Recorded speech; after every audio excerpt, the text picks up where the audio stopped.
E podemos Pronto. começar. Então, Muito tá bem. Olha, obrigado. se vocês pararem de escutar, vocês me avisam, tá bom? Porque eu não estou no controle aqui, eu estou falando, né? E tá um pouco difícil coordenar o computador e o celular quietinho aqui. Então, me avisem. Estão escutando? Estamos. Então, Pode tá começar, ótimo. professora, sem problema. Bom, então, meninos, vou falar um pouquinho sobre mim e a gente vai entrar no assunto. Eu sou farmacêutica industrial da área de medicamentos e sou professora da Universidade de Anhembi Morumbi já há 22 anos do curso de veterinária, né? Comecei como professora de bioquímica e hoje estou basicamente na farmacologia. Também dou aula em outros cursos da Anhembi Morumbi. Sou professora e coordenadora do curso de farmácia da Anhanguera, de Guarulhos, e sou professora da Unisa, né? Sou professora do curso de farmácia da Unisa e fisioterapia da Unisa. E o Luiz me chamou para que eu pudesse conversar um pouquinho com vocês sobre farmacologia, né? Então, ele pediu que eu desse uma palestra sobre farmacologia básica, né? Então, farmacologia a gente pode falar meses, né? Meses. Eu vou introduzir a farmacologia, né? Vou falar basicamente do organismo humano, porque existem particularidades do organismo animal, e à medida que surja a oportunidade para falar dos animais, eu vou falar dos animais também. Tá? Mas lembrando que assim, a farmacologia humana e a farmacologia dos animais de um modo geral ela é muito parecida. Existem as particularidades, sim, os efeitos adversos em certos animais, as reações que são específicas, por exemplo, de um gato, de um cão, existe, né? Mas para isso eu precisaria de mais aulas para a gente abordar especificamente o que acontece nos animais. Mas o geralzão da farmacologia é igual, tá? Então, de um modo geral, os animais, nós também somos animais, os seres humanos também são animais, os animais se comportam igualmente perante os medicamentos, né? Com algumas particularidades. Por exemplo, por que eu não posso dar, não devo dar um ácido acetil salicílico, uma aspirina para o gato? Porque o gato tem um metabolismo particular. O gato, na verdade, reage diferente a todos os medicamentos, né? Mas não porque ele seja totalmente diferente do uma enzima que todos os demais animais têm em quantidades suficientes, o gato tem em menor quantidade. Então, ele tem a enzima, porém tem menos, tá? Então, por que, por exemplo, quando eu dou um antibiótico para um animal herbívoro, ele pode morrer de diarreia? Porque ele tem uma sensibilidade a alguns antibióticos. Então, isso são particularidades. Agora, se o mesmo antibiótico for dado para o humano, eu também posso matar um mata, um porquinho da Índia. Então, as mesmas coisas acontecem, porém, em proporções diferentes nos animais, né? Então, vamos começar com a farmacologia básica, a gente vai caminhando dentro do horário que a gente tem para poder chegar no máximo que der. Se for preciso, a gente volta uma outra vez para falar um pouquinho mais. Então, por favor, Luiz, vai me sinalizando, tá? Então, hoje eu vou dar a introdução à farmacologia, né? Vou falar um pouquinho de absorção, de distribuição, de metabolismo, excreção de drogas, de fármacos, né? E para começar a falar um pouquinho sobre farmacologia, me desculpem a garganta, mas hoje atacou alguma coisa que eu nem sei se é um Covid aqui, então às vezes eu vou tossir um pouquinho. Para começar a falar de farmacologia, eu vou fazer uma divisão muito básica entre farmacocinética e farmacodinâmica, tá? Então, existem outras divisões? Existem, mas basicamente vamos pensar em farmacocinética, farmacodinâmica. O que é a farmacocinética? Cinética é o movimento. Então, é o caminho que o medicamento faz desde a sua chegada no organismo até a sua saída. Então, vamos pensar num animal recebendo um comprimido. Vamos pensar no meu animal, o Thor, que é um cachorro, um West, né? Eu dando para ele um comprimido de corticoide via oral, tá? Então, esse comprimido vai entrar na boca do Thor, ele vai engolir esse comprimido, vai para o esôfago, estômago, intestino. Quando chega no intestino, neste caminho entre boca e intestino, aquele comprimido, né, como o próprio nome diz, comprimido, fármaco e os recipientes, aquilo que complementa a fórmula, foi comprimido para formar aquela forma farmacêutica redondinha ou compridinha, formando o comprimido, basicamente. Esse comprimido tem que se desintegrar até chegar no intestino. Por que ele tem que desintegrar? Ele tem que virar novamente pó. Por quê? Como comprimido, ele não pode passar para o sangue, é uma forma sólida. E como pó, também não pode. Então, ele tem que desintegrar nesse caminho entre boca, esôfago, estômago e intestino, desintegra, forma novamente o pó, libera novamente os pós, e esse pó tem que entrar em solução, ou seja, tem que dissolver. O princípio ativo, a substância ativa que vai fazer o efeito farmacológico de desinflamar, ou de desinchar, ou de tirar a dor, tem que entrar em solução, ser dissolvida, para poder passar para a circulação sanguínea lá no intestino.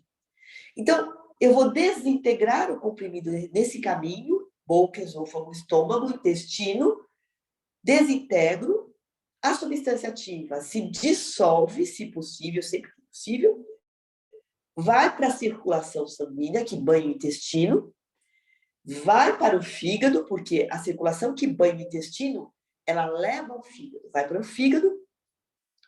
Do fígado, esse fármaco vai ser lançado na circulação sistêmica, vai ser distribuído no meu organismo, chegando mais a alguns tecidos e menos a outros tecidos. E nesses tecidos, nesses locais, vai encontrar o alvo para agir. Então, por exemplo, se eu estiver falando de um broncodilatador, ele vai agir lá no receptor que tem na célula pulmonar, na musculatura lisa do pulmão. Lá tem um receptor-alvo. É lá que ele vai se ligar para dar o seu efeito farmacológico, tá? Se eu estiver falando de um diurético, ele vai agir lá no rim, né? Lá no túbulo contorcido distal, proximal, enfim, numa região específica do rim. Se eu estiver falando, por exemplo, de um outro fármaco antihipertensivo que vai agir no vaso sanguíneo, aumentando, diminuindo a pressão, é lá que ele vai encontrar o receptor. Então, a droga, o fármaco, a substância ativa, tem que chegar na circulação sanguínea para poder ir para os tecidos, para poder encontrar o local de ação, interagir com esse local de ação e fazer o efeito. Muito bem. Então, vamos imaginar que esse fármaco chegou lá no alvo, que pode ser em qualquer tecido, interagiu com o tecido, deu efeito farmacológico. Agora eu pergunto para vocês. Tá, o fármaco interagiu com o local de ação e eu tive um efeito anti-inflamatório, antihipertensivo, enfim, seja lá o efeito que for. Esse fármaco vai ficar ligado naquele alvo eternamente? Não. Se o fármaco ficasse ligado no alvo eternamente, eu só tomaria uma dose de um medicamento uma vez na vida e nunca mais precisaria tomar outro. Mas isso não é verdade. Então, o fármaco faz efeito se ligando no alvo. Mas, num certo momento, ele se desliga, deixando o alvo vazio novamente. Tá? Então, muito bem. Ele faz efeito, se desliga do alvo, volta para a circulação sanguínea e agora ele vai ter que ser excretado, ele tem que sair do meu organismo. E, para isso, ele tem que passar, sofrer algumas reações químicas que mudam a sua característica química. E aí ele pode sair. Então, entendam que a farmacocinética é o caminho que o fármaco percorre desde a sua entrada até a sua saída do organismo. Então, quando a gente fala que vai estudar a farmacocinética, é esse caminho que eu acabei de mostrar para vocês. Tomei por via oral, passou pela boca, esôfago, estômago, intestino, circulação porta, fígado, circulação sistêmica, distribuo, faço efeito, desligo do alvo, vou para a circulação, sofro mudanças químicas que geralmente são feitas no fígado, excreto. Excreto via urina, excreto via respiração, se o fármaco for volátil, excreto via suor, via lágrima, via leite materno, se eu estiver falando de uma mulher que está amamentando, excreto via fezes, enfim, o fármaco sai do organismo. Então, a cinética estuda este caminho que o fármaco faz, desde a entrada até a saída, ok? Isso é a farmacocinética que estuda. Vocês estão escutando? Sim, professora. Então, tá ótimo. Bom, e outro ramo da farmacologia, farmacodinâmica? Ela estuda como que o medicamento interage com o seu alvo para dar o efeito. Então, como que o anti-inflamatório promove a desinflamação? Como que o antibiótico mata ou para a proliferação da bactéria? Como que o antidiabético diminui a glicemia? Isso é a farmacodinâmica. Como é que o fármaco interage com o seu alvo e faz o seu efeito. Farmacodinâmica, tá? O que eu estou fazendo com vocês aqui é uma dinâmica. Eu estou explicando e espero que vocês contribuam aqui, conversem comigo numa dinâmica, numa interação. Então, a farmacodinâmica é a interação do fármaco com os locais de ação, com os alvos, ok? Então, definido, lembrado o que é farmacocinético, o que é farmacodinâmica, a gente vai começar com a cinética e talvez a gente chegue na dinâmica ainda hoje, tá? Porque a dinâmica é muito grande. Eu posso falar um pouquinho da interação do medicamento com o organismo, mas isso requer muitas aulas, tá bom? Então, a absorção, distribuição, metabolismo e excreção fazem parte da cinética do movimento do fármaco desde a sua entrada até a sua saída, ok?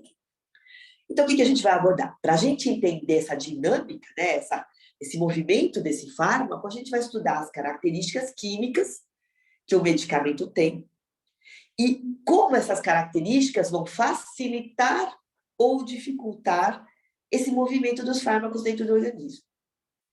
E aí vamos estudar a distribuição. Será que eles, uma vez dentro do nosso organismo, eles vão para todos os tecidos igualmente? Ou será que eles podem se acumular mais no tecido, podem acessar melhor o tecido do que o outro? Muito bem. Uma vez acessando esses tecidos, eles terão uma hora que se desligar desses tecidos e sair do nosso organismo. Para que eles saiam, eles devem sofrer reações químicas, que a gente vai chamar de metabolismo, tá? E aí vamos entrar um pouquinho em metabolismo, que é uma coisa que eu amo, né? O metabolismo de fármacos é muito legal e vocês vão ter uma ideia de interação de medicamentos, né? Então a gente vai falar um pouquinho de metabolismo, tá bom?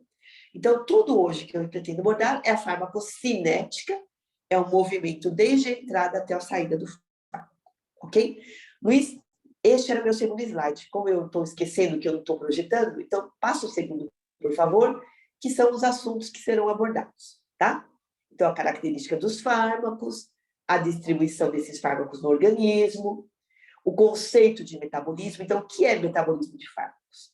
Quais são as consequências do metabolismo, as fases do metabolismo e as principais enzimas que são usadas para que os fármacos se transformem em substâncias afins da água para poder sair, serem excretados. Tá? Então, é isso que a gente vai abordar um pouquinho hoje. Vamos para o próximo, Luiz? No próximo slide, eu trago um caso clínico humano, mas a gente poderia pensar aqui claramente no animal, tá? Então, só para vocês entenderem um pouquinho. MA, 47 anos, sexo masculino, pensemos aqui no animal também. Epilético desde a adolescência, utiliza Gardenal, fenobarbital, 200 miligramas, divididos em 2 doses diárias. Há cerca de 2 meses foi diagnosticado hipertenso e com insuficiência cardíaca, tendo iniciado o tratamento com Zart, que é losartana, um antihipertensivo, tá? Tudo isso a gente estuda para veterinário. Eu posso ter um animal epilético tomando Gardenal e um animal precisando tomar um antihipertensivo do tipo losartana. Na consulta de retorno, o médico viu que a pressão não baixou. Por que ele não baixou? Então, a pergunta aqui é, se eu estou dando 2 medicamentos para um indivíduo, ele de qualquer espécie, por que tomando Gardenal e tomando losartana, a pressão do MA ou de um animal não abaixou, tá? Normalmente, para animais, a gente usa Gardenal, sim, fenobarbital, para crises epiléticas. Mas, para os animais, o mais recomendado como antihipertensivo são os inibidores de ECA. Então, os animais domésticos, a gente trata a hipertensão basicamente usando os inibidores de ECA. A losartana também pode ser usada? Pode, tá? Mas não é tão comum, porém, nós damos dentro da farmacologia animal a losartana também, porque vocês aprendem todos os fármacos antihipertensivos. Então, aqui eu já falo para vocês, existe uma interação entre esse anticonvulsionante chamado Gardenal, cuja substância que faz efeito é o fenobarbital, e o Zart, cuja substância que faz efeito é a losartana. Existe uma interação, tá? E até o final da palestra, a gente vai voltar para mostrar essa interação aqui. Por que que não baixou a pressão deste animal, seja ele animal humano ou não? Por que que o animal tomando fenobarbital e tomando losartana, a losartana não foi capaz de baixar a pressão? Porque há uma interação medicamentosa, que nós vamos chegar lá, se Deus quiser, tá? Muito bem, então, ao final, a gente vai entender por que que não baixou a pressão desse indivíduo, seja ele um animal, seja ele um ser humano, tá? Luiz, você pode passar agora o slide que tem umas imagenzinhas, que está escrito assim, administração por via oral, ok? Você consegue pôr para mim? Acho que é o Já tá quinto nele, slide. professora. Quinto slide, tá? Então, se vocês olharem aqui, essa imagem, ela resume o que eu falei agora há pouco. Eu dou para um animal um fármaco por via oral, ele vai percorrer todo o trato digestório, boca, esôfago, estômago e intestino. Vai cair na circulação, via intestino, circulação porta ou porta hepática, vai para o fígado, vai ser lançado na circulação sistêmica e vai encontrar os alvos. Então, ali na figurinha, vocês estão vendo os fármacos atingindo os alvos, ou seja, os locais aonde eles deverão agir, tá? Fez efeito, tem que sair do alvo e tem que sair do organismo. Então, que terá que ser excretado. Mas para que haja essa excreção, né, eu tenho que considerar algumas coisas. Vamos pensar assim. Luiz, por favor, o sétimo slide. O sétimo slide. A membrana citoplasmática, tá vendo? Conseguiu pôr, Luiz? Sim, prof, tá nele. Isso. Estão vendo a membrana? Então, vamos pensar assim. Se eu tomo um fármaco e ele tem que chegar num certo local do meu organismo, vamos pensar em dar para o animal um fármaco por via oral. Boca, esôfago, estômago e intestino. No intestino, há absorção. Esse fármaco vai passar da luz do intestino para a célula intestinal e da célula intestinal para o sangue portal. Muito bem. Se ele vai passar da luz do intestino para a célula intestinal, ele vai ter que atravessar membranas. E essa imagem mostra uma membrana citoplasmática de uma célula que pode ser a célula intestinal. Se a gente lembrar das aulas de biologia celular, por exemplo, tá? Processos biológicos na EMB, ou em outra faculdade de biologia celular, a gente aprendeu que as membranas biológicas são basicamente lipoproteicas. Elas têm características lipídicas, mas elas também têm proteínas e também têm carboidratos. Mas a característica primordial de uma membrana é lipídica. Então, predominam os fosfolipídios. Logo, se o fármaco está na luz do intestino e ele tem que entrar na célula intestinal, e da célula intestinal tem que passar para o sangue portal, que é o sangue que leva ao fígado, o fármaco tem que atravessar a membrana da célula intestinal. E, para ele atravessar a membrana da célula intestinal, ele tem que gostar de lipídios. Então, o fármaco tem que ter características lipofílicas para que ele se dissolva nessa membrana, entre na célula intestinal e saia da célula intestinal e vá para o sangue portal. Bom, mas será que todos os fármacos gostam de lipídios? Ou seja, são lipofílicos? Não. Existem fármacos que são hidrofílicos, logo, eles gostam de água. E aí nós temos o primeiro problema. A membrana das células intestinais, ela é lipídica, como qualquer outra membrana. Então, os fármacos passarão melhor ali se eles gostarem de lipídios. Mas se eles gostarem de água, eles não vão passar bem a membrana. E aí o primeiro problema. Fármacos lipofílicos passam melhor a membrana e chegam na circulação sanguínea. Fármacos hidrofílicos não vão passar bem. Ah, então, professor, os fármacos que gostam de água, hidrofílicos, eles não vão entrar no organismo? Entram. Porém, eles vão procurar caminhos alternativos, portinhas alternativas, para que eles cheguem no sangue. E essas portas são as proteínas transportadoras, os carreadores, certo? São os canais iônicos. Muitas vezes o fármaco usa um canal iônico para entrar, ou ele usa um carregador, um carreador para entrar. Agora, o fármaco que gosta de lipídio. Ele simplesmente usa a sua característica lipofílica para se dissolver na membrana. E o fármaco que gosta de água vai usar uma proteína, como essa verdinha aí, tá? Um canal iônico, uma proteína carregadora, tanto faz falar carreador ou carregador, para entrar.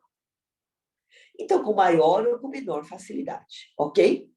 E aí eles chegam na circulação portal, vão para o fígado, entram no fígado, novamente usando essas características lipofílicas ou hidrofílicas. No fígado, eles vão ser lançados na grande circulação, que a gente chamava antigamente de grande circulação, circulação sistêmica, e vão ser distribuídos, tá? E vão ser, então, distribuídos. Luiz, passe para mim para o próximo slide, por favor. No próximo slide, está aparecendo um homenzinho pensando? Está aparecendo Sim. isso, Luiz? Sim. Então, Sim, é isso. aqui é para nós pensarmos. Na entrada, é melhor que o medicamento, que o fármaco, para ser melhor absorvido, seja lipofílico, porque ele precisa vencer, passar as membranas para entrar no organismo. Então, quanto mais gostar de lipídio, mais fácil vai ser ele entrar. Quanto menor o seu tamanho, também mais fácil vai ser ele entrar. Mas para sair, vamos pensar, o medicamento não fica eternamente no nosso organismo, então ele tem que sair. Por onde será que os medicamentos saem? Eles saem pelo suor, eles saem pela lágrima, eles saem pela saliva, eles saem pelo ar expirado, mas eles saem principalmente pela via renal, pela urina. Essa é a principal via de excreção. E a urina não é aquosa, gente? A urina é aquosa. Então, veja o problema. Para entrar, ele gosta de lipídio e entra mais fácil. Mas para sair, ele sai por meios aquosos. Então, não existe aqui uma dualidade. Ele entra gostando de lipídio mais facilmente e ele sai gostando de água mais facilmente. Bom, mas se o fármaco para entrar é melhor que goste de lipídio e para sair é melhor que ele goste de água, como é que eu faço essa transformação de algo que gostava de lipídio para algo que gosta de água? Eu faço essa transformação no fígado, principalmente. O fígado vai fazer reações que eu chamo de metabólicas para transformar a molécula do medicamento de gostar de lipídio para algo que gosta de água. Então, o fígado é muito importante para todos os animais, porque é lá no fígado, principalmente, que eu mudo a característica química do fármaco para que ele passe de lipofílico, gostar de lipídios, para hidrofílico, gostar de água. Será que vocês estão me entendendo? Luiz, está escutando? Sim, professora, estamos entendendo e escutando. Então, Exatamente. ótimo. Então, pensem assim, ele entra mais fácil se gostar de lipídio e ele sai mais fácil se gostar de água. Logo, nesse meio tempo, nesse caminho, algo tem que transformá-lo de lipídico para hidrofílico, ok? E este algo pode acontecer no sangue, pode acontecer no rim, pode acontecer inclusive no intestino, mas ele acontece principalmente no fígado. Então, o fígado é o principal local de mudança estrutural do fármaco, de biotransformação, de metabolismo, para que esse fármaco agora se torne excretável, tá?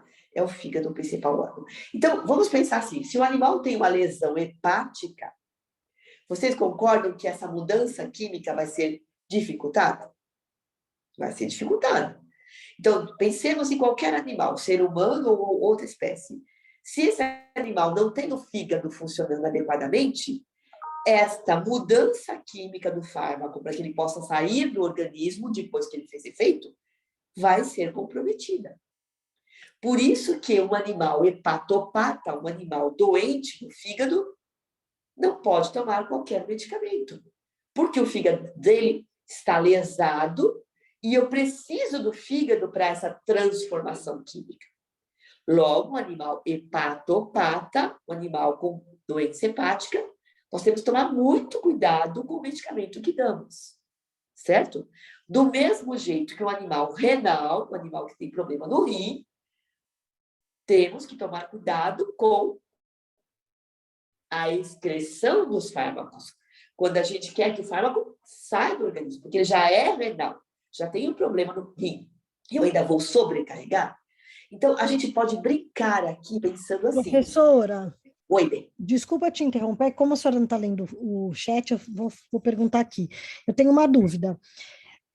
Então, eu posso pensar que um paciente com problema renal, ele vai ter dificuldade na excreção desse fármaco. Isso pode causar toxicidade para ele? Claro. O fármaco Sabe pode por que continuar pode? sendo aproveitado?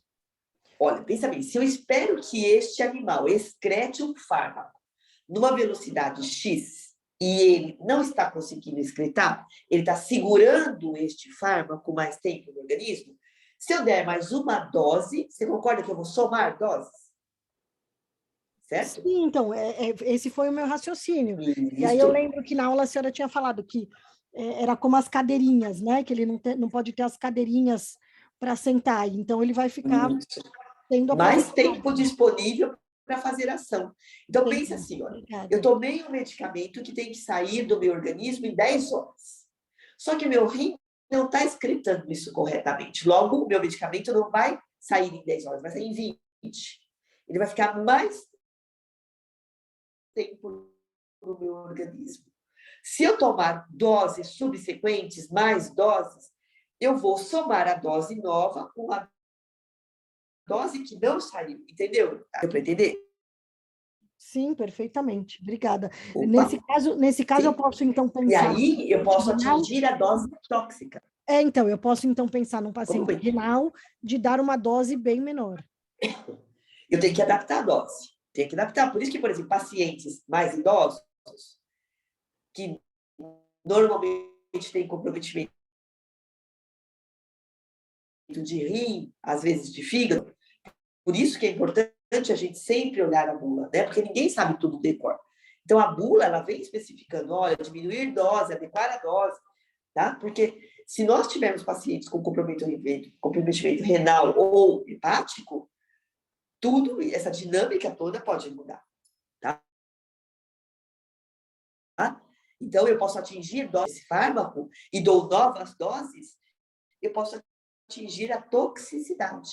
Aquilo que faria bem passa a fazer mal, entendeu?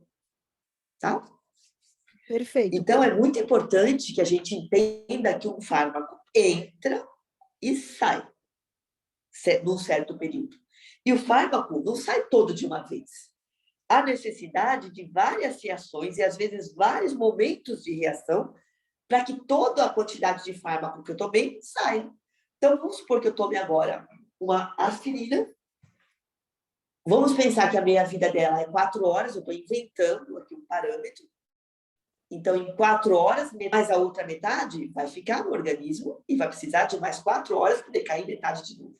Então, 4 horas, metade do que eu tomei sai, metade fica. Mais 4 horas, metade do que ficou sai e a outra metade fica. Mais 4 horas, a outra metade sai e o resto fica. Então, o fármaco vai sendo eliminado ao longo do tempo. Por isso que você fala assim, por exemplo, eu posso tomar álcool, eu tomei um calmante faz 2 dias, professora. Eu posso tomar álcool. Não, você não deve ingerir álcool. Por quê? Porque ainda deve existir vestígios do seu calmante no seu organismo. Porque ele não sai imediatamente, ele vai saindo aos poucos. Entenderam? Ele vai saindo aos poucos. Então, eu sempre posso ter, num certo período, uma certa quantidade de fármaco lá dentro ainda. Tá? Mas, então, a ideia aqui é que vocês entendam que, para entrar, eu preciso de uma característica lipídica. Para sair, eu preciso de uma característica aquosa.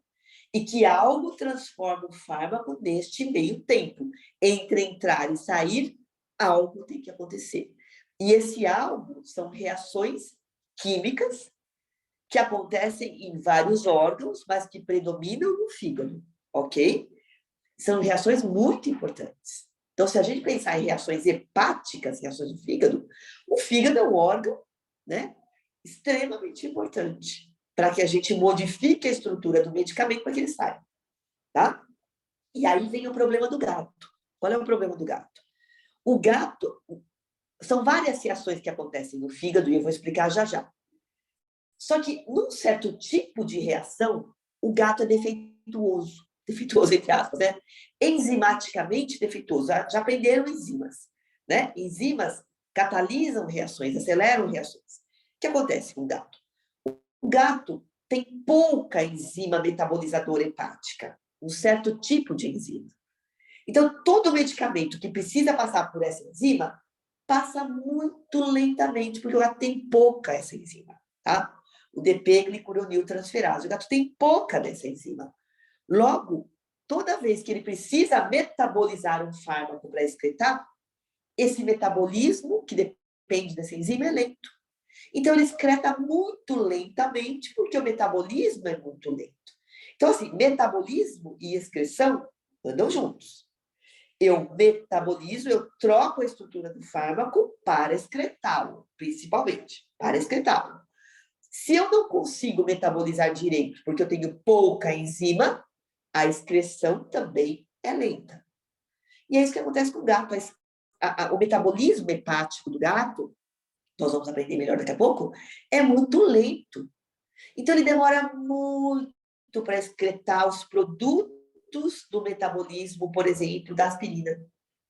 Então, é tão lento, que a nova dose acumula junto com a dose que ficou ainda sem metabolizar, vai somando doses. Ele não consegue eliminar no tempo adequado.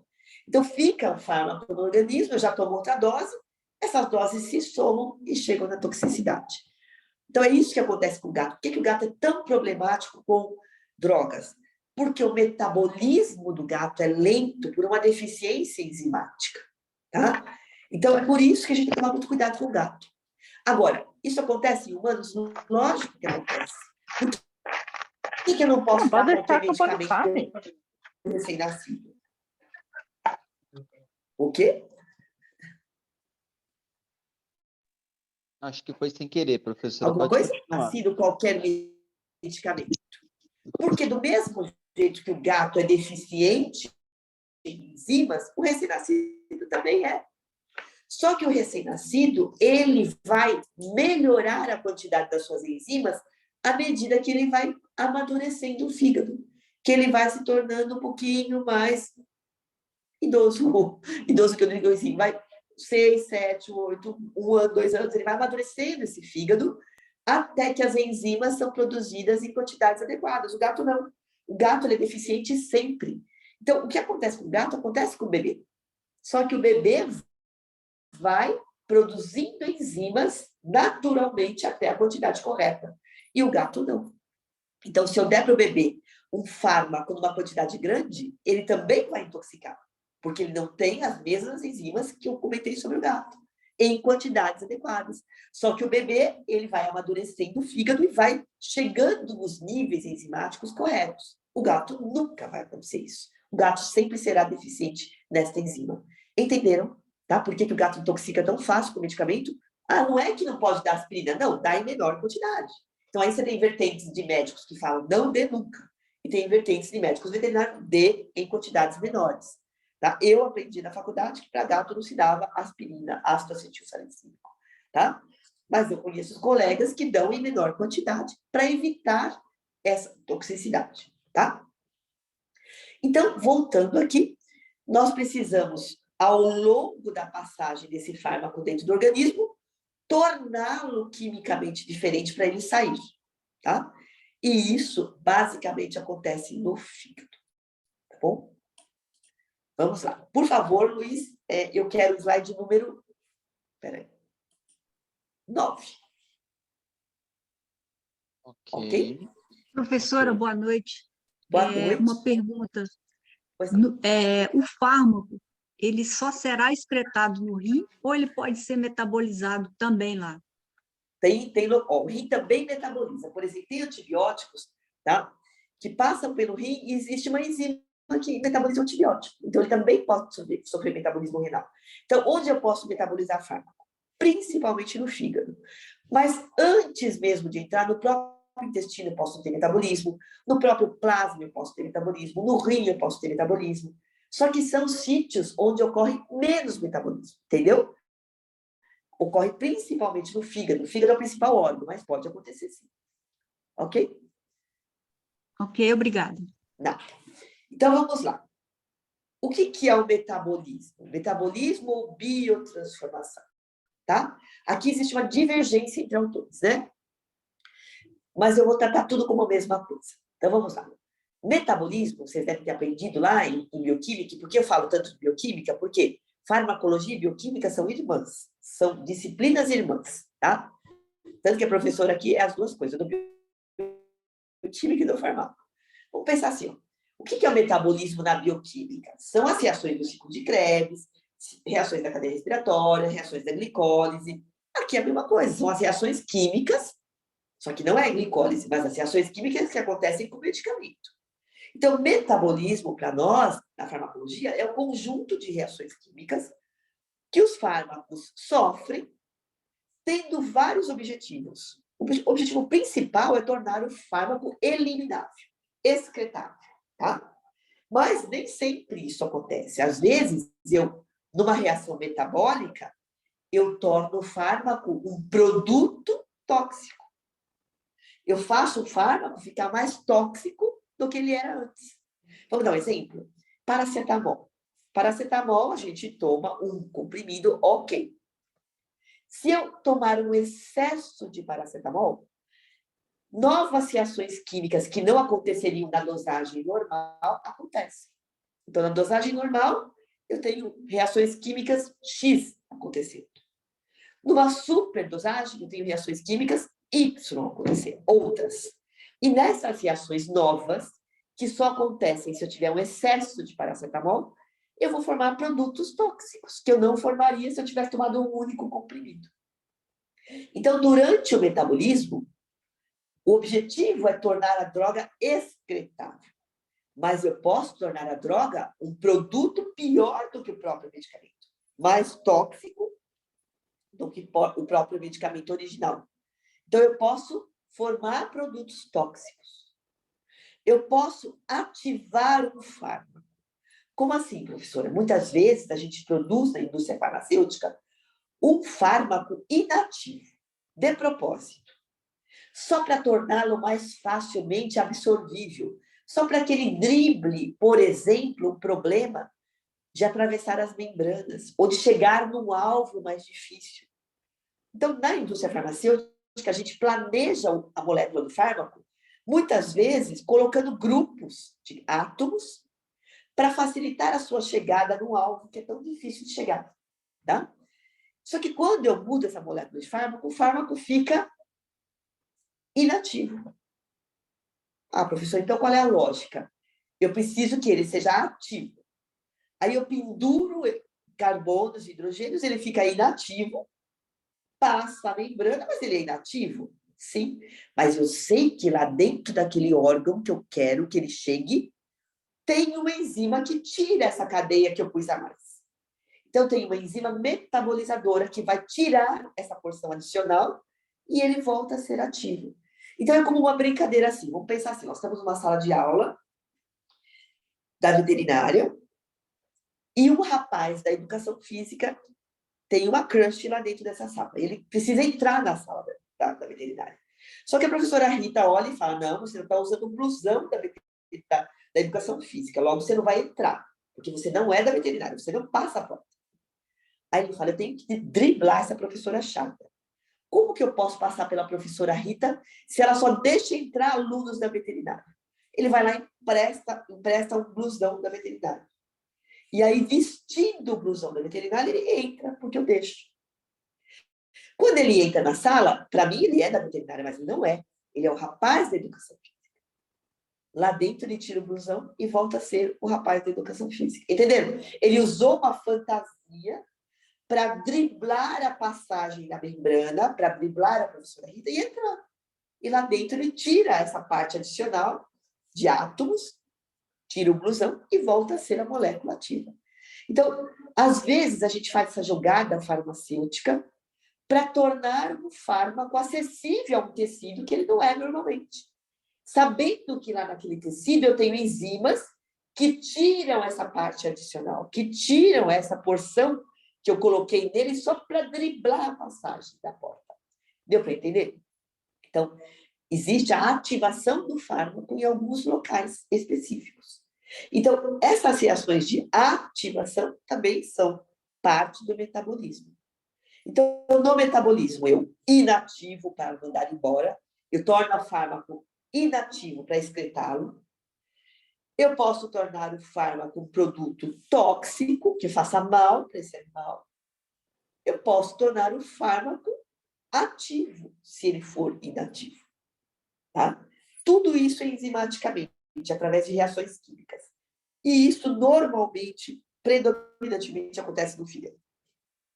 Mas pode ocorrer no rim, pode acontecer no intestino, mesmo antes de chegar à circulação, pode acontecer no plasma, pode acontecer no pulmão, pode acontecer em vários locais. Está muito rápido, Luiz? Desculpem a minha voz fechando, minha garganta ficando ruim. Não, tá maravilhoso, professora. Maravilhoso. Então, tá bom. Queria muito estar vendo vocês, tenho muita saudade, né?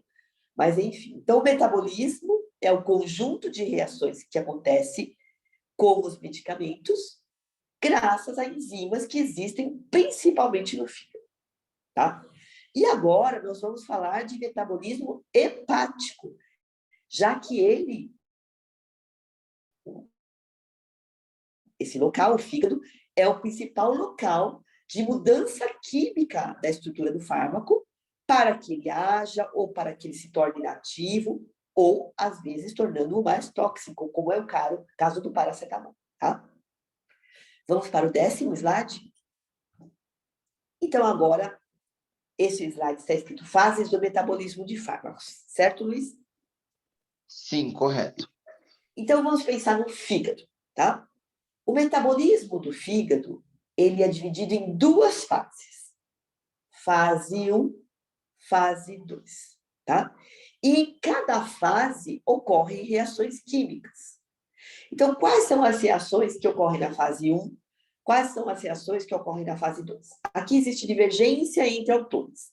Então, o que eu faço? Eu escolho o autor que eu mais acredito e dou a aula dessa maneira, tá? Mas existe autor que coloca a fase 3, tá? Tem autor que divide essas reações de modo diferente, mas a grande maioria divide dessa maneira aqui. Então, lá no fígado, eu tenho reações de fase 1 e reações de fase 2. Normalmente, os medicamentos passam pelas 2 fases. Então, se a gente for pensar, os fármacos passam por fase 1 e, em seguida, por fase 2. Tá? Essa é a grande verdade. A maioria dos fármacos passa pelas 2 fases. Porém, há fármacos que nem passam por reações. Por que eles não passam? Porque essas reações visam mudar a estrutura do fármaco para torná-lo excretável, certo? Se ele já estiver quimicamente bem, se ele já estiver quimicamente adequado, ele não precisa passar por metabolismo. Então, esses são os fármacos que saem rapidamente do nosso organismo, porque eu não preciso passar por reações. Então, alguns fármacos nem passam por reações, mas a grande maioria passa pela fase 1, seguida da fase 2, tá? Outros fármacos passam só por fase 1 e já estão devidamente prontos para sair. Outros passam só por fase 2 e ficam prontos para sair. Então, como que eu vou saber? Você não vai saber, porque nem eu sei. Depende da característica química do fármaco. Dependendo de que grupos químicos ele tem dentro da sua estrutura, ele vai passar por fase 1 e vai passar por fase 2 e vai ser excretado. Ou não, ou ele nem vai passar por fase nenhuma. Ou não, ele vai passar só pela fase 1 e vai ser excretado. Ou não, ele vai passar só pela fase 2 e ser excretado. Deu para entender? Então, todas as possibilidades são possíveis, né? Podem ocorrer. Só fase 1, só fase 2, só sem fase nenhuma, vai direto, ou normalmente as 2 fases, tá? Então, que reações acontecem na fase 1? Oxidação, redução, hidrólise, desaminação. Oxidação, perda de elétrons. Redução, recebimento de elétrons. Hidrólise, quebra pela água. Desaminação, retirada de nitrogênio. Então, normalmente, na fase 1, segundo o autor que eu escolho, oxidação, redução, hidrólise, desaminação, tá? Pode acontecer mais de uma reação? Pode sim. Passando por fase 1, normalmente eles vão para a fase 2. O que acontece na fase 2? Reações de ligação, reações de conjugação. Eu pego o fármaco e grudo ácido glicurônico, grudo sulfato, grudo grupo metil, grudo glicina. Eu conjugo. Então, conjugar seria ligar. Então, eu pego o fármaco que passou pela fase 1, por exemplo, ou não veio direto, ligo nele grupos químicos. E o grupo químico mais importante aqui é o ácido glicurônico. Então, quando eu ligo esses grupos, eu digo que eu conjuguei. Então, reação de conjugação, reação de ligação. Eu ligo ácido glicurônico, ligo sulfato, ligo glicina, e aí sim o fármaco está pronto para ir embora, tá? E aí sim o fármaco pode ser excretado. E aqui é o problema do gato. O gato tem a reação de conjugação lenta, porque a enzima que gruda o ácido glicurônico está em pouca quantidade no gato. Então, ele vai conjugar o ácido glicurônico numa velocidade muito lenta. Logo, ele vai excretar o fármaco em uma velocidade muito lenta. E esse fármaco vai ficar acumulado até que todo ele seja excretado. Aí eu dou mais uma dose, e vou acumulando o fármaco e gero uma intoxicação. Entenderam? Então, a fase 2 do gato é lenta. Qualquer fármaco que passe por metabolismo fase 2 será problemático para o gato. Por isso que eu devo diminuir a dose. Devo analisar o risco e o benefício de dar o medicamento para o gato nesse sentido. Eu não posso dar as mesmas doses que eu dou para um outro animal que tem a fase 2 normal. Porque é lenta a fase 2. E por que é lenta?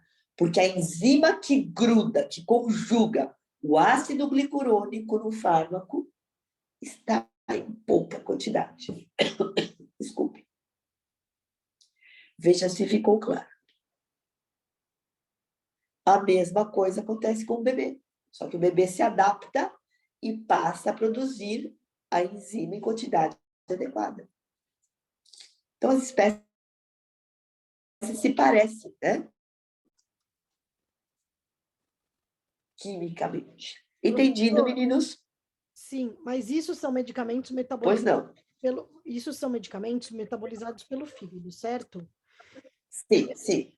A grande maioria. Eu sei que nos rins também tem um outro problema, porque o gato tem muito menos grânulos no rim, então ele também funciona de uma forma diferente. Sim, para excreção. Para excreção. Glomérulos, certo? isso, porque ele tem menos glomérulos do que Sim, cachorro. então a excreção é complicada também. Então, assim, ele teria o problema também por conta do rim, que é uma característica dele. Aí eu teria que ver qual é a farmacocinética daquele medicamento. Sim. Você tem que pensar no medicamento que ele vai ser excretado pelo rim, sabendo que o gato é diferente do rim. E tem que saber também a parte hepática, certo? Você tem que levar em consideração tudo isso. É como se você tivesse um paciente humano, renal e hepatopato. Tá? Ferrado, né? Outro dia uma aluna me perguntou assim: ai, professora, meu pai, ele tem problema no rim, tem problema no fígado. Eu brinco, do fígado, tá? Logo, se ele tem problema nos dois, eu preciso ver que fármaco eu posso dar para lesar menos esses órgãos. Certo? Então, por exemplo, logo Tati, posso dizer que o pai dela é um gato. É um gato lindo. Vou pensar assim, ó. O que eu vou pensar? Eu posso dar um fármaco de excreção bile e fezes. Ao invés de eu dar um fármaco excretado pelo rim, eu procuro a via bile e fezes, porque eu tenho medicamentos que têm excreção bile e fezes. Entendido? Mas aí, entendi, mas aí a parte do metabolizá-lo vai ser pelo fígado de qualquer forma. Pois é. Cuidado Pois de é, você entende? Você vai ter que fazer uma jogada aí. Tá, obrigada. Né? Por isso, gente, que não dá para você não ter fármaco direito. Você tem que estudar fármaco. Não, Porque uma das matérias mais você vai importantes. pegar um medicamento e você tem que entender as particularidades desse animal. Então, fármaco, gente, é fundamental para o médico. Não interessa médico de quê? Certo? Se é de humano ou de animal. Porque o ser humano é um animal também. Então, não tem como você passar por fármaco sem perceber a importância da fármaco. Certo? Não tem como. Você tem que entender essa parte inicial da fármaco para poder entender depois os medicamentos que você vai dar, porque senão vira uma decoreba. Né? Aí eu vou dar uma ampicilina, vou dar uma amoxicilina. Ué, mas não é só dar. Como é que ela entra, como é que ela sai? O que ela causa? Então, fármaco, gente, é braço direito de vocês a vida inteira.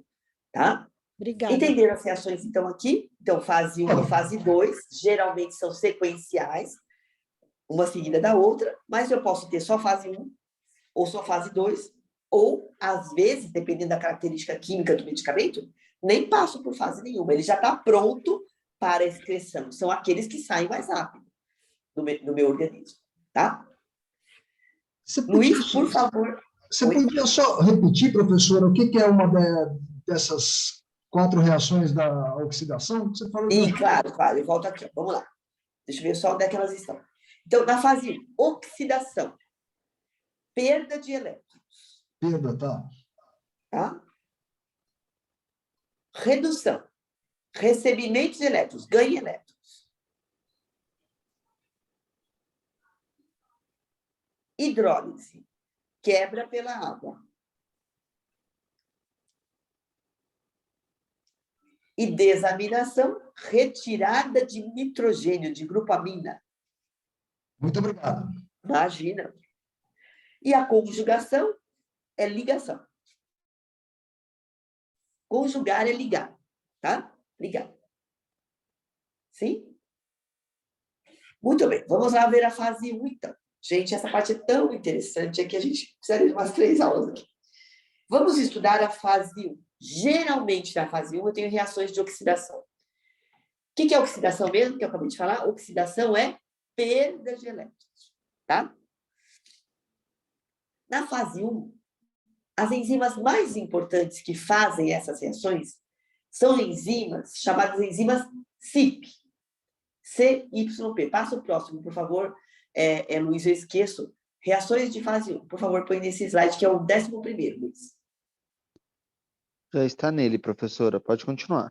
Então, normalmente, na fase 1, as reações podem ser oxidação, redução, hidrólise e desaminação. Mas é muito comum a oxidação. Dessas reações de oxidação participam as enzimas CYP, tá? Enzimas citocromo P450. Ok? São muito importantes. Lá no fígado, lá no retículo endoplasmático liso, que é uma organela que vocês pensaram que não servisse para nada, muito importante o retículo endoplasmático liso, e a gente não dá essa importância quando a gente aprende biologia celular. Lá no fígado, lá no retículo endoplasmático liso, se eu pegar um pedacinho desse retículo, chamado, esse pedacinho, fração microsomal, ou microsoma. Então, o que é o microsoma? É um pedacinho do retículo, uma partezinha do retículo. Se eu olhar essa fraçãozinha, esse pedacinho do retículo endoplasmático liso, eu vou ver lá dentro muitas enzimas, tá? Muitas enzimas. E dentro desse conjunto de enzimas estão as enzimas CYP. Fazem parte as enzimas CYP. Então, as enzimas CYP estão dentro do fígado, principalmente, do retículo endoplasmático liso, num pedacinho do retículo chamado fração microsomal ou microsoma. Tá? E elas são importantes por quê, gente? Porque elas participam de 95% das reações de fase 1. Então, nas reações de fase 1, essas enzimas são basicamente as enzimas que mais trabalham. Tem outras, professor? Tem sim, mas elas são as mais importantes. O que as enzimas CYP fazem? Põe oxigênio no medicamento. Então, elas vão lá, pegam o oxigênio e introduzem na molécula do fármaco, tornando-o mais polar, mais afim da água, mais hidrofílico. Certo? Então, elas colocam oxigênio. Esse é o papel delas. Então, quando as enzimas CYPs, que estão lá no fígado, no retículo endoplasmático liso, agem, elas colocam oxigênio no medicamento. Sim. Tornando esse medicamento mais afim da água para ser excretado ou para seguir a fase 2. Veja se entenderam. Sim. O professor, é essa enzima CYP que os gatos não têm ou têm menos? Que eu lembro. Não. A enzima que eles têm menos é o DP-glicuronil transferase. UDP com letra maiúscula, glicuronil transferase. O que essa enzima faz? Pega o ácido glicurônico, vamos voltar um, Luiz, volta. Pega o ácido glicurônico, onde é que está? Peraí. Volta naquele fase do metabolismo, que é o décimo. O que a enzima UDP-glicuronil transferase faz? Ela pega o ácido glicurônico e põe no fármaco. Ela conjuga. Entendeu, Tati? Entendi, Pro, obrigada. Tem aqui algum aluno que não foi meu? Será que tem algum aluno meu que não foi? Sim, ainda sou caloura. Tudo bem? Veja que eu conheço a minha aluna pela voz, né? Né, Tati? Então, vamos lá. Minha voz, tudo bem que agora eu tô com Covid, gente. Minha filha, Tá com essa coisa... devo ser uma convidada também. Eu tô bem esquisita aqui, viu? Eu tô com uma voz... Minha voz já é rouca, mas tá demais. E meu nariz agora tá escorrendo. Ainda bem que vocês não estão me olhando. Eu tô com a cara assim terrível. Vamos lá. Então, as enzimas CYPs estão lá no fígado, no retículo endoplasmático liso, e elas colocam o oxigênio na molécula do fármaco, porque o oxigênio é um elemento muito eletronegativo. Quando eu coloco oxigênio, automaticamente aquela molécula que recebeu o oxigênio passa a gostar da água. É mais fácil ela ser excretada, entenderam? É mais fácil ela ser excretada. Me cortou um pouco, você pode repetir?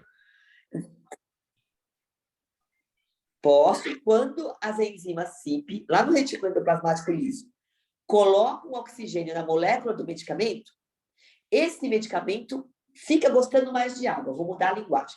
Fica gostando mais de água.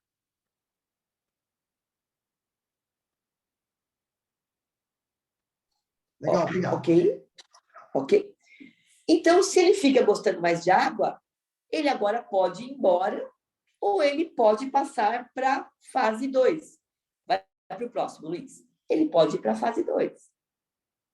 Então, veja, o fármaco entrou no fígado, no retículo endoplasmático liso, a CYP coloca oxigênio da fase 1.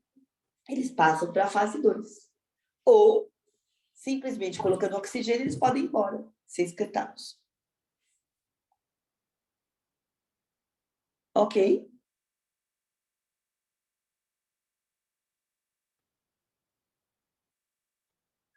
E na fase 2? Na fase 2, eu conjugo, eu grudo no fármaco o glicuronil, o acetil, o metil, o sulfato, e já deixo esse fármaco inativo para ser mandado embora via urina, via fezes, via respiração, e assim por diante.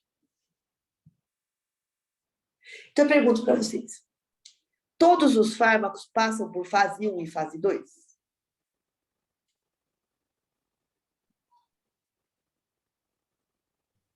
Parece que não. Não. Eles podem só passar por 1 ou só passar pela fase 2. Mas, geralmente, eles passam pela fase 1 e pela fase 2. Entendido?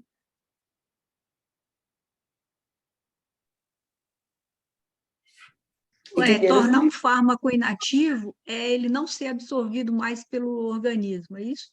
Não. Absorção é simplesmente a entrada dele para o sangue. Então, eu só falo em absorção, se você pensar no fármaco dado por via oral, boca, esôfago, estômago, intestino. Quando ele passa do intestino para o sangue. A única vez que eu posso falar em absorção. Absorção significa chegar no sangue, ok? Então, o único momento que eu falo em absorção é quando ele está entrando. Entendido? Aí eu vou instigar vocês. Adoraria estar dando aula aí. Vamos pensar aqui, ó. Eu vou dar uma injeção intravenosa no meu cachorro. Eu ponho lá na minha seringa um fármaco e dou direto na veia. Eu posso dizer que o fármaco foi absorvido? Pode, porque se ele caiu no sangue, Então, vamos lá. O que é absorver? É passar do local que eu administrei, que eu coloquei, para o sangue. Vai passar da seringa para o sangue. Eu posso falar que absorveu? sim. Não. Absorção significa passar por membranas, passar por espaços dentro do organismo, não passar da seringa para o sangue. Entendi. Entendeu? Ficou claro, gente? Ficou, Pro. Então, vamos de novo, ó. Imagine que eu passe uma pomada na pele de um animal. A pomada vai parar no sangue? Vai, mas ela vai ter um processo de absorção para poder cair na corrente sanguínea. É diferente. Não, a pomada não vai para o sangue. E a pomada é lipídica. E o sangue é aquoso. A pomada não vai. Está dentro da pomada. Entendeu? Ele vai atravessar a membrana plasmática. Então, assim, isso, a droga vai. Ou não, mas é difícil. Se eu passar na pele, gente, se eu passar superficialmente, é difícil chegar no sangue. Se eu passar na pomada, é difícil que a substância ativa chegue no sangue. Mas, professora, tem A preparação alguns pomada hormônios, não é por para chegar exemplo, no sangue. tem alguns hormônios, por exemplo, que são assim. Ah, sim. A preparação é diferente, Tati. Ah, Sim. então tá bom. Sim, Obrigada. mas a preparação é diferente, Tati. Tá. Obrigada, Pro. Aí ele vai ser absorvido. Agora, uma pomada, nunca. Ó, vamos pegar uma pomada de iridoide. Iridoide é para tirar hematoma, tá? Ela vai permear as camadas mais próximas da pele aqui, superficiais. Agora, se eu estou dando um hormônio, aí é diferente. O hormônio eu quero que vá para o sangue. Então, a preparação, a forma farmacêutica é outra, não é pomada. Entendeu? Sim. Por isso que Então, a chama pomada tópico. não vai chegar no sangue. A pomada não vai. Isso, uso tópico, exatamente. Exatamente. Agora, quando eu dou um adesivo de um hormônio, eu quero que chegue no sangue. Porque o hormônio não vai fazer efeito tópico, vai fazer efeito sistêmico. Entendido? O hormônio precisa do efeito sistêmico. Todo mundo entendeu? Sim, Pro, obrigada. Sim. Então, gente, na verdade, eu não sei por que nós entramos agora, saímos um pouquinho do assunto da absorção, né? A absorção significa passar para a corrente sanguínea. Quando eu dou uma injeção na veia, passou da seringa, aí eu não vou falar em absorção, certo? Não está passando pelas membranas, pelas camadas da pele. Está passando da agulha para a veia. Então, não fala em absorção. A dúvida foi o que são produtos inativos, então. Não. Inativos, não. Inativos, a gente estava falando lá atrás que quando a gente passa por fase 2, ó, farmacofase passa por fase 1, fase 2 e vai embora, não vai? Vai ser excretado. Não é essa a lógica? Fase 1, fase 2, excreção. Isso. Ó. Será que eu quero que ele saia na minha urina ainda ativo?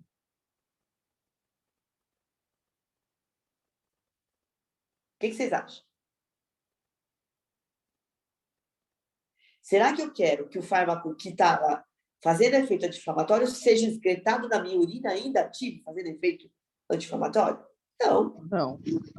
O efeito que eu quero anti-inflamatório é dentro do meu organismo, não no xixi. Certo? Ok? Então, normalmente, quando passa por fase 2, o fármaco já não tem mais função farmacológica. Ele foi inativado. Alguns saem ativos. Alguns saem ativos. Mas não são todos. Entenderam agora? Então, pensem comigo assim. Sim. Tomei o medicamento X. Fez efeito. Vou excretá-lo na urina. Quando ele sai na urina, ele está ativo ainda?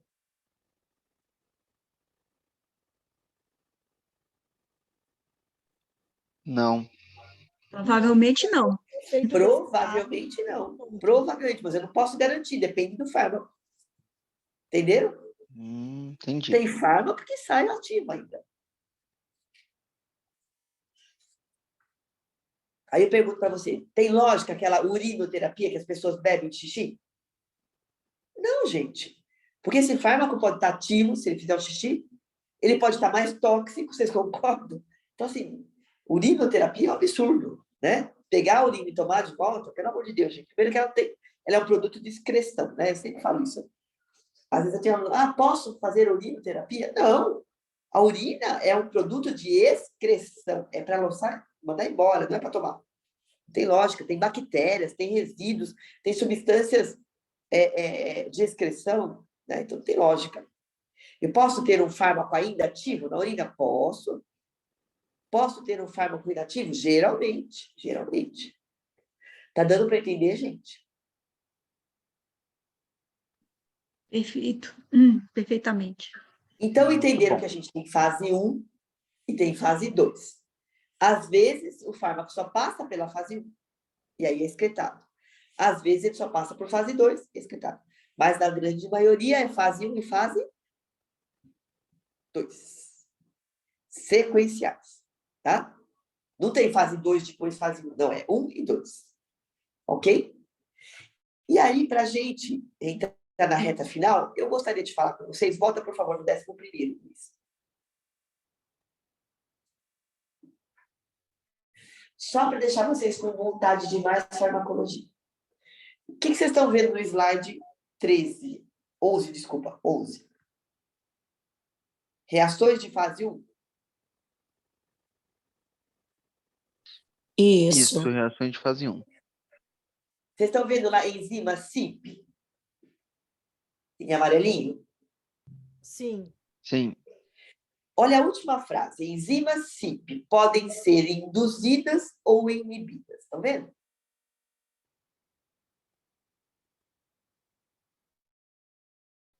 Sim. Essa é a parte mais legal dessa aula. O que significa essa frase? Enzimas CYP podem ser induzidas ou inibidas. Dependendo do medicamento que eu dou para o animal, por exemplo, se ele é um epilético, o que eu dou para o animal epilético? Qual é o fármaco mais importante? Gardenal? Para epilepsia? Gardenal. Fenobarbital. Gardenal é o nome comercial, né? Gardenal. Fenobarbital. Se eu dou para um animal gardenal, o fígado desse animal vai ter uma quantidade de enzimas CYP maior do que um outro animal. Então, vamos dizer que eu tenho 2 cachorros. O Thorzinho é epilético, a Sophie não é. Logo, o Thorzinho usa gardenal.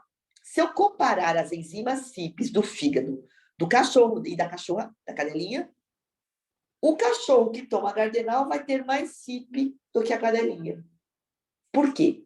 Porque o gardenal é um indutor enzimático. Ele faz com que o fígado do animal que está recebendo aquele fármaco produza mais enzimas CYP. Veja se entender. Ô, professora, isso faz com que ele metabolize mais rápido? Claro, porque se as CYPs são metabolizadoras, fazem a fase 1. Se eu tiver mais CYP, como ficará o metabolismo? Mais rápido. Entenderam? Se eu tenho mais enzimas que fazem a fase 1, todo medicamento que passar por essas enzimas vai ser metabolizado mais rápido. Ô, professora, Fala bem. isso pode significar que um outro medicamento que o Thor venha tomar, Isso, venha a fazer menos efeito por ser claro, metabolizado mais rápido? claro. Então Então, ele vai essa ter que informação é aumentar as importante. doses, regular as Isso. doses, né, dos Sim. outros medicamentos, é isso? Sim. O que você tem que pensar? Ó, vou tomar só gardenal. Só gardenal. Vou ter mais enzimas CYP. Não tomei mais nada, só gardenal. Ok, tenho mais enzimas. Parabéns para mim, tenho mais enzimas. Ponto. Agora eu vou tratar esse animal com 2 fármacos. O gardenal e mais um. Ok? E esse um, por exemplo, precisa das enzimas CYP. é metabolizado pelas CYPs. Então, raciocinem comigo. O animal é epilético e toma Gardenal. Como estão as enzimas CYP dele? Altas. Aumentadas, isso mesmo, mais altas. Em maior quantidade. Ok, todo mundo? Agora, além dele ser epilético, ele tem... Eu vou mostrar aqui uma tabelinha. Acho que fica mais fácil vocês entenderem pela tabela. Luiz, 18º slide, por favor. Colocou, Luiz? Olha aqui, ó. Nessa tabela, na primeira linha aqui, eu tenho o barbitúrico, que é o Gardenal. Lá no indutor, tá vendo? Lá embaixo no indutor, barbitúrico, estão vendo? Barbitúrico, o exemplo é o Gardenal. Espera aí que ele tá pondo, Pro. Tá, 18º, por favor.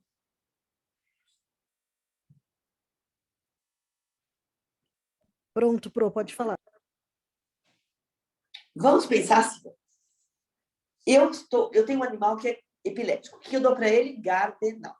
Qual é o princípio ativo do Gardenal? Fenobarbital. É o barbitúrico, que está ali na última coluna. Estão vendo o barbitúrico ali na última coluna? Então, o Thor é epilético, toma Gardenal. Logo, ele tem CYPs em maior quantidade, porque o Gardenal é o indutor. Ele faz com que o organismo produza mais CYP. E agora eu dou... Não vou dar para o animal, para o Thor, porque ele não pode tomar paracetamol. Mas vamos supor que eu desse paracetamol. Eu precisei dar paracetamol para esse animal. O paracetamol é metabolizado pela CYP que está em maior quantidade. Então, ela está em maior quantidade porque eu tomo o Gardenal. Mas agora eu precisei tomar um segundo medicamento. Só que esse medicamento passa por essa CYP que está em maior quantidade. Se eu tenho a CYP em maior quantidade, ela vai metabolizar mais rápido. Logo, o efeito do paracetamol passa mais rápido, porque ele é metabolizado e excretado mais rápido. Então, toda vez que eu tiver níveis maiores de CYP, o metabolismo de substâncias que passem por ela será mais rápido e a excreção mais rápida. Veja se entender. Ô, professora, uma coisa. Então, é por isso que quando é usado o fenobarbital em caso de convulsão, é por isso que ele tem um efeito tão rápido no animal? Não, na verdade, ele tem um efeito rápido porque ele age no sistema GABAérgico, no sistema nervoso, né? É um efeito rápido mesmo, ele é lipídico, chega rapidinho. Mas eu poderia te dar um outro exemplo. Vamos supor que você tem um animalzinho que convulsiona, ele é epilético. Então, ele toma Gardenal diariamente, ok? Chega um dia, esse animal, mesmo tomando Gardenal, ele começa a convulsionar na sua casa. Você leva para o hospital. O que a gente vai dar para ele? Diazepam. Ok? É o tratamento. Tá? Diazepam. O Gardenal, que ele usa todos os dias, faz com que o fígado dele produza mais CYP, concorda? Sempre o Gardenal vai induzir a gente a produzir mais CYP. Entendido? Sim, com certeza. Só que agora eu precisei dar o diazepam. E o diazepam passa pela CYP. A CYP não está em grande quantidade? Logo, ela vai metabolizar o diazepam mais rapidamente. E o efeito passa mais rápido. Veja se entenderam. Ah, entendi. Então, quanto mais tem, mais rápido também ele passa. Exatamente. Consequentemente. Isso, pensa assim, ó. Quanto mais enzimas metabolizadoras eu tiver, mais rápido será o metabolismo. E logo, mais rápida a excreção. Por isso que é o problema de dar 2 medicamentos juntos. Neste caso. Mas ele vai, nesse caso, ele vai metabolizar mais rápido, vai sair do organismo mais rápido. Mas vai. Eu preciso também dar uma dose maior, ou nesse caso, ou dosar. Tudo bem, o diazepam, o exemplo do diazepam, você vai dar uma vez. Mas partindo do princípio que seja um medicamento de uso contínuo. Aumentaria a dose, isso. Então, depende muito, viu, Tati? Você vai pensar assim, a dose que eu estou dando é suficiente para segurar aquela situação naquele momento? Sim. Aí não precisa aumentar a dose, mantém. Mas se eu preciso disso continuamente, provavelmente ele vai adequar a dose. Tá? Tá Mas bem. esse é o tipo de coisa que a gente não deve fazer. Eu estou mostrando para vocês uma interação medicamentosa, entenderam? Sim, pode ficar pior ainda, né? Isso, então eu não devo fazer associações desse tipo. O que eu estou ensinando é não fazer isso. Por quê? Um fármaco interfere no metabolismo do outro. Um fármaco faz com que outro seja metabolizado, excretado mais rápido. Deu para entender? Isso é na primeira passagem, professor? Normalmente não, mas assim, a primeira passagem, geralmente a gente ativa o fármaco, mas pode acontecer. Mas não é normalmente na Isso é primeira na passagem. segunda, depois que ele já circulou. O quê? Isso é na segunda, depois que ele já circulou e voltou. N vezes, porque vai passar N vezes no fígado. Tá. Tá? Agora, pensa aqui comigo uma coisa. Deixa eu falar uma coisa legal para vocês. Eu nunca li sobre animais, mas nós somos seres humanos, vamos falar para a gente. Algumas pessoas, geneticamente, já têm mais CYP. Essas pessoas são chamadas metabolizadores rápidos. Eu não sei se você, Tati, é metabolizadora rápida. Eu não sei se eu sou metabolizadora rápida. Eu não sei se o Luiz é metabolizador rápido. Porque eu nunca peguei o seu fígado e dosei as suas enzimas, entendeu? Então, às vezes, naturalmente, esse indivíduo, esse animal, já tem mais CYP geneticamente determinado. Seriam as pessoas que a gente fala que tem mais resistência, talvez, aos medicamentos. Essa palavra é ruim. Aquelas cujo efeito do fármaco passa mais rápido. Entendeu? Perfeito, Pro, obrigada. Agora, como é que eu vou saber isso? Não tem jeito, é um exame genético. Tá? Então, não tem. Passou rápido, provavelmente pode ser esse evento. Agora, as CYPs também podem ser inibidas, gente. Eu também posso inibir. Então, eu posso dar um fármaco que faz com que as CYP funcionem mais lentamente. Então, eu pergunto para vocês. Se agora a minha CYP está inibida, está de mão presa, se eu der 2 fármacos, como fica o metabolismo do outro se ele precisar dela? É a história das cadeirinhas que eles não tem onde sentar, né? Eu vou voltar a pergunta para aqueles que não estudar. Eu posso induzir e ter mais CYP, mas eu posso também dar um medicamento que inibe a enzima, faz ela funcionar mais lentamente. Se eu der 2 medicamentos e um deles inibir a enzima, como fica o metabolismo e a excreção do outro, que precisa dela? Mais lento, retardado. Lógico, mais lento, mais retardado. Então, se eu tomo um que inibe, e depois eu tomo outro que precisa daquela enzima inibida, o metabolismo e a excreção do outro será mais lento. Ele fica mais tempo dentro do organismo. E fica mais tempo repetindo o efeito, né, Pro? Sim, porque se ele está lá dentro, vai fazer efeito. Aí você toma outra dose e vai intoxicando. Agora, olha, gente, que legal. Existem indivíduos que geneticamente têm menos CYP. Esses indivíduos, se tomarem a mesma dose que você toma, passam mal. Entenderam?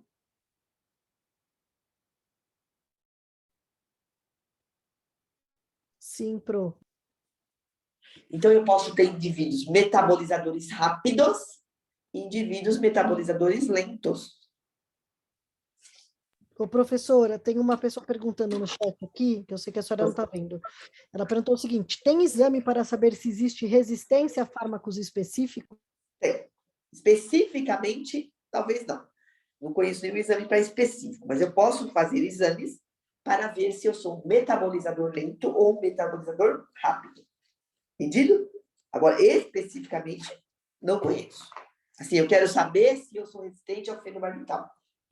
Dificilmente. Mas também, uma vez que você sabe a quantidade de enzimas, pelo metabolismo de cada medicamento, você sabe se ele precisa de CYP e você tem menos CYP. Exatamente. Se o médico determina, olha, a Mariazinha é um metabolizador lento, logo ele já subestima, ou ele subentende que todo medicamento tem que ser dado com certa parcimônia, porque eu posso precisar daquele sistema para metabolizar. Agora, se eu não precisar da CYP, ok. Se eu não precisar da CIP, ok. Eu posso usar outras enzimas, porque as CIPs não são as únicas, ok?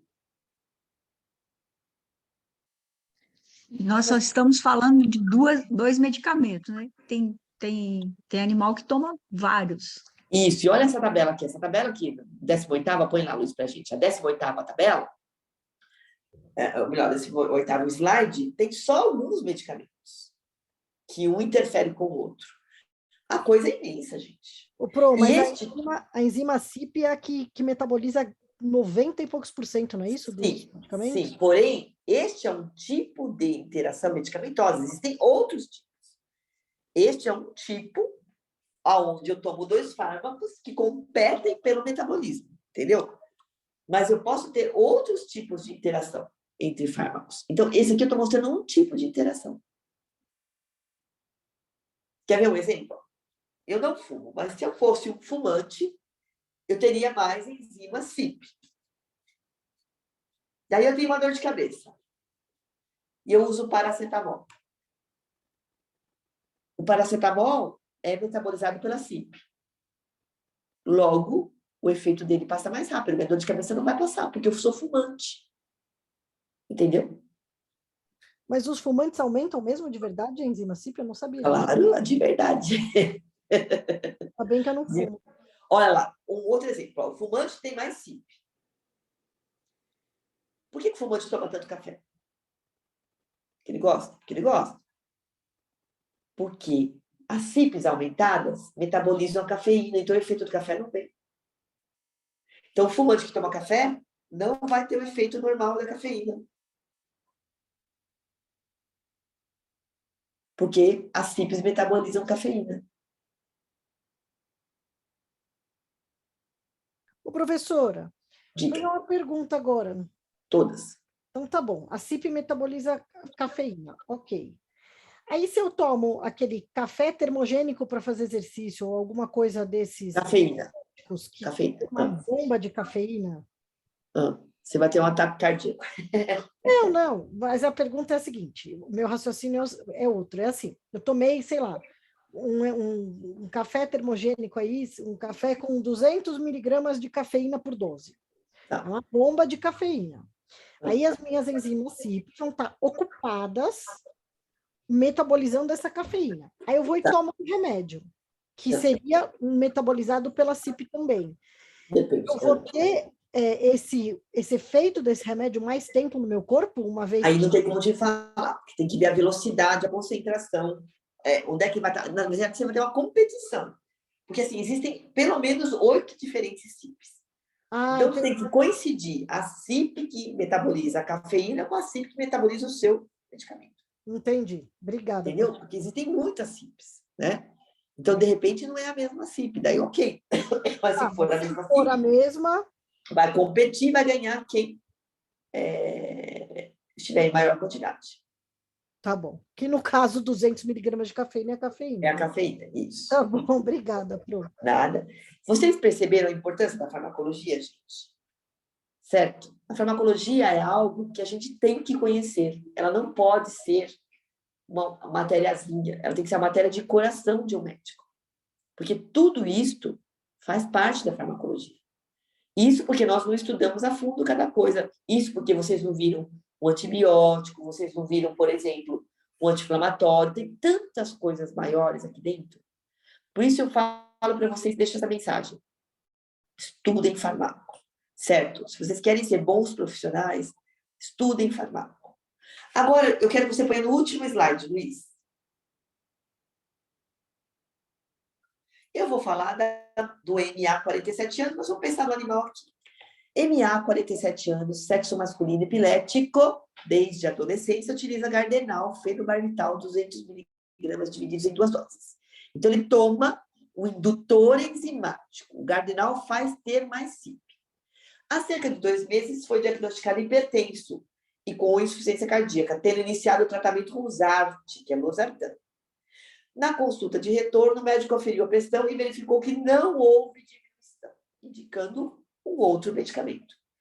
Gente, por que esse indivíduo que tomava fenobarbital Gardenal e agora se tornou hipertenso e cardíaco, e tomou losartana, por que a losartana não baixou a pressão dele? O que vocês acham? Porque ela foi metabolizada antes de fazer o efeito. Foi muito rápido. Exatamente, porque o metabolismo da losartana foi mais rápido e a excreção mais rápida, porque ele tomava Gardenal, logo ele tinha mais CIP. Entendido?